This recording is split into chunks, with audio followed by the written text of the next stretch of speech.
என் அன்பு குழந்தையே, இந்த நாள் உன்னுடைய வாழ்க்கையில் மகிழ்ச்சிகரமானதாக, மறக்க முடியாத நாளாக அமையப் போகின்றது. இத்தனை நாட்களாக எனக்காக யாரும் இல்லை, நான் தனிமையில் இருக்கிறேன் என்று கவலைப்பட்டு கொண்டே இருந்தாய்.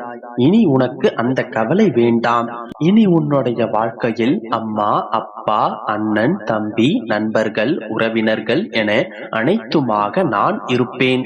யாருக்கும் கிடைக்காத அற்புத பரிசு உனக்கு இன்று கிடைத்திருக்கின்றது. உன்னுடைய மனக்கவலைகள் அனைத்தையும் மூட்டை கட்டிவிட்டு நம்பிக்கையோடு சந்தோஷமாக இரு என் செல்லமே. உன்னுடைய வாழ்க்கை இதன் பிறகு மாறப்போகின்றது. அதனை நான் மாற்றி அமைக்கப் போகின்றேன். ஏன் இன்னமும் உன்னுடைய வாழ்க்கையில் உனக்கு தயக்கம்?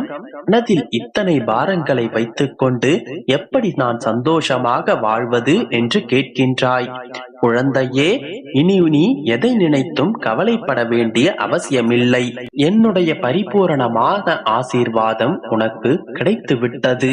இனியும் ஏன் வருத்தப்பட்டு கொண்டே இருக்கின்றாய்? இதன் பிறகு நான் சொல்வதை மட்டும் நீ கவனமாக கேள். அப்பா சொல்வதை ஒருமுறை செய். கண்களை மூடி 2 நிமிடம் உன்னுடைய அப்பாவை மனதில் நினைத்து கொண்டு உன்னுடைய கஷ்டங்கள், துன்பங்கள், துயரங்கள், வறுமைகள் என அனைத்தையும் என்னிடம் இறக்கி வைத்துவிட்டு உன்னுடைய கண்களை மெதுவாக திற. இப்போது உன்னுடைய மனம் லேசானதை போன்று உணர்கின்றாயா? இதன் பிறகு உன்னுடைய வாழ்க்கை மகிழ்ச்சியான தொடக்கமாக அமையும். இந்த தெளிந்த மனதோடே இரு என் குழந்தையே. மகிழ்ச்சியை அனுபவிக்க தயாராகு. உனக்குரிய இந்த வண்ணமயமான நன்னாளில் இனி வரும் அனைத்து தினங்களும் உன்னுடைய எண்ணங்களைப் போல, நினைத்ததை போன்றே அமைந்து வாழும் நாட்கள் அனைத்தும் இனிமையாக அமைய நான் உனக்கான வேலைகளை ஏற்கனவே செய்துவிட்டேன். கதிரவனின் கடைக்கண் பார்வையில் மலர்ந்திருக்கிறது உனக்கான ஒரு நாள். புன்னகையுடன் இந்த நாளை தொடங்கு. தன்னுடைய பிள்ளை மகிழ்ச்சியாக இருப்பதை கண் குளிர பார்ப்பதை விட எனக்கு என்ன வேறு சந்தோஷம் இருக்கின்றது சொல்? இந்த சந்தோஷத்தை எனக்கு கொடு என் குழந்தையே. கவலைகளை மறந்து சந்தோஷமாக இரு. உன்னுடைய அனைத்து கனவுகளும் நனவாக, சொந்தங்கள் அனைத்தும் கூடி வர, எட்டா உயரத்தை எட்டி பறித்திட, பல கவலைகள் தீர்ந்து இன்பம் பொங்குவதற்கு இந்த நாளில் உனக்கானவற்றை நான் செய்ய தொடங்கிவிட்டேன். நீ நம்பிக்கையோடு இரு. உன்னுடைய வாழ்க்கை நிச்சயமாக அழகாக மாறப்போகின்றது. என் குழந்தையே, நீ நடக்காது என்பதை நான் நடத்தி காட்டுவேன். உன்னால் முடியாது என்பதை நான் முடித்து காட்டுவேன். எல்லாம் கைமீறி சென்று விட்டது என்று நீ நினைக்கிறாய். ஆனால் எல்லாம் என்னுடைய கைகளில்தான் இருக்கின்றது என்று நான் சொல்கிறேன். உண்மையை அறியாமல் கவலையில் மூழ்கி இருக்கின்றாய். என்னுடைய இதயத்தில் பரிபூரணமான இடத்தை நீ பெற்றுவிட்டாய் என் குழந்தையே. இதன் பிறகு நீ வெளியே வரமாட்டாய். என்னுடைய இதயத்தில் பரிபூரணமான இடத்தை நீ பெற்றுவிட்டாய் என் குழந்தையே. இனி நீ வெளிவரமாட்டாய். உன்னை உயரிய இடத்தில் அனைவரும் மதிக்கத்தக்க வகையில் நிறுத்தாமல் நான் விடமாட்டேன். எல்லா செல்வங்களையும் பெற்று நீ சீரும் சிறப்புமாக வாழ வைப்ப. உன்னை நான் எல்லா செல்வ வளங்களையும் பெற்று சீரும் சிறப்புமாக வாழ வைப்பேன். இது உறுதி. இது என்னுடைய சத்திய வாக்கு. மாயை நிறைந்த இந்த உலகில் உனக்கென வேலியை போட்டுக்கொண்டு வாழ்ந்து கொண்டிருக்கின்றாய். என் செல்ல பிள்ளையாக என்னுடைய இதயத்தில் உலாவிக் கொண்டிருக்கின்றாய். என்னுடைய இதயத்தில் உனக்கென ஒரு இடத்தை பெற்றுவிட்டாய். இந்த ஜென்மத்தில் அந்த இதயத்திலிருந்து உன்னை நான் வெளிவர விடமாட்டேன். சந்தேகங்களை தூக்கி எறிந்துவிட்டு நம்பிக்கையை வளர்த்துக்கொள். உன்னை முழு மனதாக உன்னுடைய அப்பா நான் ஏற்றுக்கொண்டுள்ளேன். என்னை குருவாக நினைத்து வழிபடு. ஒவ்வொரு நொடியும் உன்னுடைய வாழ்க்கைக்கான வழிகாட்டுதலை நான் தருவேன். என்னுடைய கையை பிடித்து நடந்தால் எந்த கவலையும் பயமும் இன்றி நம்பிக்கையாக வாழலாம். என்னுடைய கரத்தை பற்றி கொண்டால் எதிர்காலத்தை பற்றியும் வாழ்க்கையை பற்றியும் எந்த கவலையும் இல்லாமல் ஆனந்தமாய் வாழலாம். வீண் பயங்களால் வாழ்க்கையை அனுபவிக்காமல் பயத்தோடே கழித்துக் கொண்டிருக்கிறாய். என்னுடைய துணையை பெற்று விட்டாய், எதை பற்றியும் கவலை உனக்கு தேவையில்லை. தைரியமாக இரு என் செல்லமே. விரக்தி ஏற்படும் போது என்னுடைய ஆலயத்தில் வந்து என்னுடைய பாதத்தை தொட்டு வழிபடு. மிகப்பெரிய பாரம் குறைந்து மனம் லேசாக இருப்பதை நீ உணர்வாய்.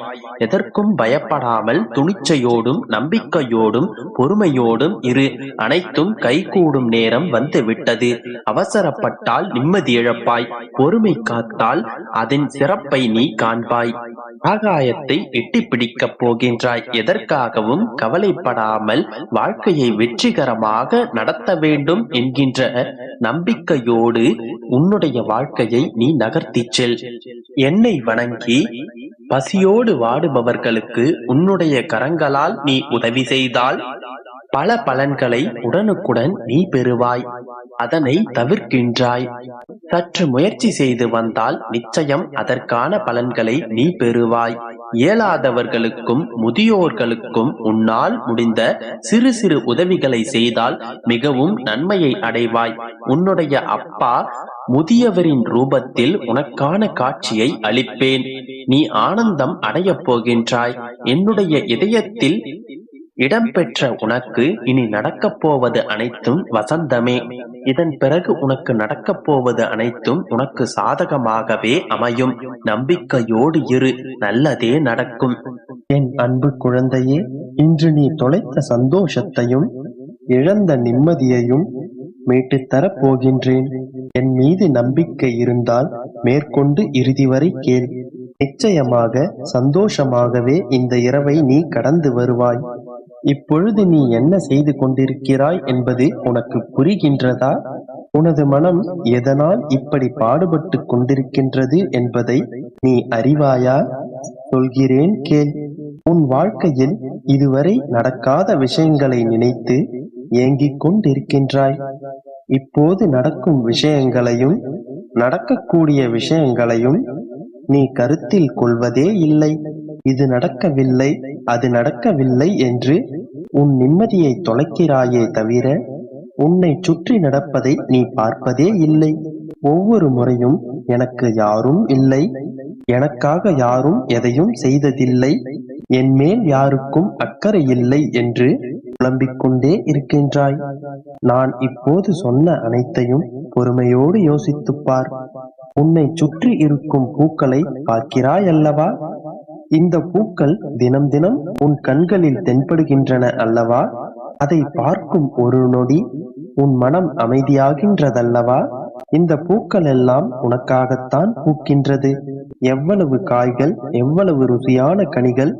இவை அனைத்தும் உனது நாவிற்காகவும் ஆரோக்கியத்திற்காகவும் தான் விளைவிக்கப்பட்டது. நீ சுவைத்த கனியை உனையன்று யாராலும் சுவைக்க முடியாது. அப்படி என்றால் அந்த கனி உனக்காகத்தானே படைக்கப்பட்டது. இவையெல்லாம் உனது கண்களுக்கு தெரியவில்லையா? சொல். இவற்றையெல்லாம் என்றாவது நீ உணர்ந்திருக்கிறாயா? இந்த இயற்கையே உனக்காகத்தான் படைக்கப்பட்டிருக்கின்றது. நீ கண்களை மூடிக்கொண்டிருந்தால் எப்படி இவை அனைத்தும் உன் கண்களுக்கு தெரியும்? நடந்ததை பற்றியும் நடந்து போனவற்றையும் நடக்காதவற்றையும் நினைத்து கொண்டே இருந்தால் நடப்பவற்றை யார் உணர்வார்கள்? நீ தோற்றுக்கொண்டே வருகிறாய் என்று உணர்கிறாய் அல்லவா? ஆம், நீ தோற்றுக்கொண்டுதான் வருகின்றாய். ஆனால் இந்த உலகிடம் இல்லை, உனக்குள்ளே இருக்கும் பயத்திடம். உன் பயத்திடம்தான் நீ தோற்றுக்கொண்டே வருகின்றாய். இது நடக்குமோ நடக்காதோ என்று எப்போதும் பயந்து கொண்டேதானே இருக்கிறாய். இவையெல்லாம் நடக்கும், நான் நடத்தி காட்டுகின்றேன் என்றெல்லாம் பலமுறை நான் வாக்களித்திருக்கின்றேன். ஆனாலும் நீ இதுவரை அதை முழுமையாக நம்பவில்லை. ஒருவித பயத்துடன் தான் வாழ்ந்து கொண்டும் இருக்கின்றாய்.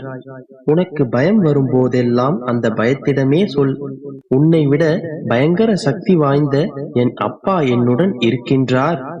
அவர் என்னுடனே இருக்கும்போது எனக்கு பயமொன்றும் இல்லை என்று தைரியமாக சொல். அதன்